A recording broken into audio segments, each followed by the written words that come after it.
If you're considering hiring a virtual assistant, then you have to listen to this blog.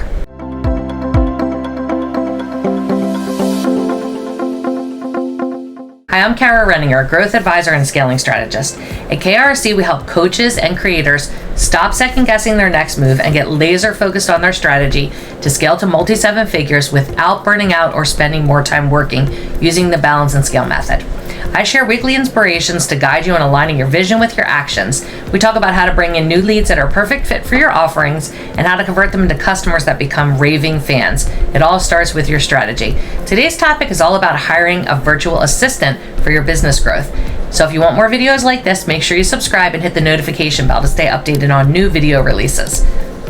This week I'm sharing my own story and experiences with hiring virtual assistants and how it can help you grow your business or it can help you fail.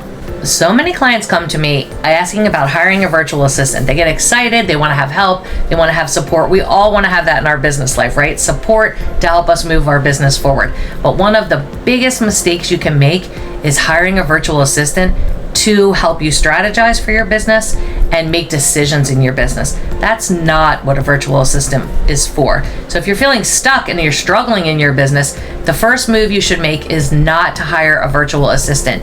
You yourself, as the owner of your business, need to be crystal clear on what needs to happen in your business, how that happens, what systems should be followed, and what the expectations are, or your KPIs, key performance indicators, that would measure the success of your systems before you consider hiring a virtual assistant.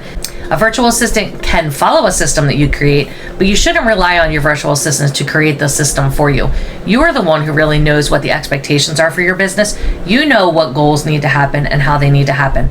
And if you're looking to have a virtual assistant create that for you, you're going in the wrong direction. It's not a band-aid to fix any problems that you're experiencing in your business. Actually, if you're struggling, you should get yourself a business coach who can help you move forward and create a strategy for your business. That is something that we do in the Balance and Scale Method program. Before you hire a virtual assistant, you first need to identify what your needs are and what you would want the virtual assistant to do.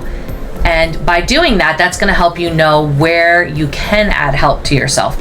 And there are many virtual assistants out there who will work for you for a smaller amount of hours per week. You don't have to hire somebody full-time to start. You don't even have to hire somebody for 20 hours a week. It is absolutely okay to start with a few hours a week. Feel it out. Anywhere that you have a process that's already in place, you can add a virtual assistant to that spot to let them run the process that you've already effectively set up.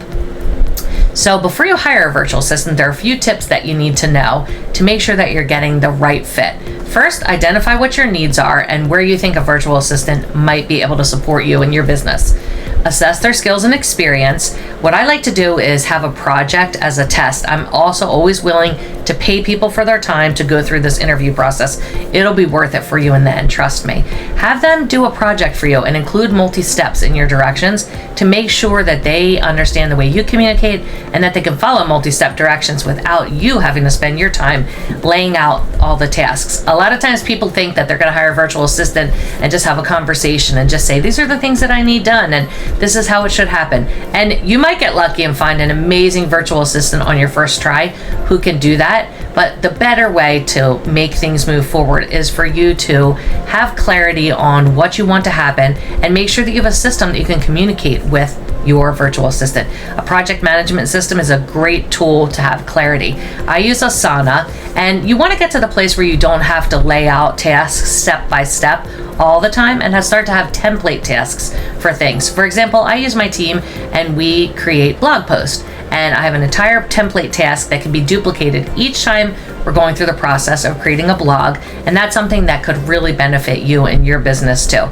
If you want to learn the steps to creating a blog like this one, you can go to kararenninger.com/create to learn how to create your own video blogs. Once you have your virtual assistant on board, the next step is to effectively manage your remote workforce. Here are some tips to keep in mind. Communication is key, as I said. Establish clear communication channels and expectations. Use time tracking and productivity tools to monitor progress and ensure your VAs are staying on task. and maintain team morale through virtual bonding activities. I have a weekly team meeting every Tuesday morning that fits all of our time zones, and we share all of our wins for the week, personal wins as well as business wins. Such a fun time of the week, and it really helps feel connected with your team, and you can hear what's going on in their lives, not just the tasks that they're completing for you in your business. Delegating tasks to a virtual assistant allows you to focus on learning, growing, and building a better business for yourself. But you have to make sure that you're hiring a virtual assistant for the right reasons. And those reasons would be that you have a system in place, that you're ready to have somebody help scale by implementing it for you instead of you filling that role anymore. Remember, as an entrepreneur, you don't have to do everything yourself. Empower your VA and focus on your own strengths and focus on your VA's strengths as well. With the right virtual assistant, you can streamline your business growth and achieve your goals faster. Start delegating and growing your business today. In summary, we talked about the right and the wrong reasons for hiring a virtual assistant, how to find the right virtual assistant, and how to get started working with your virtual assistant by having amazing, effective communication. I happen to work with an amazing VA agency who I give referrals to all of my clients for. So if that's something that you're interested in, feel free to send me a DM on Instagram or on Facebook, and I'll be happy to share that resource with you.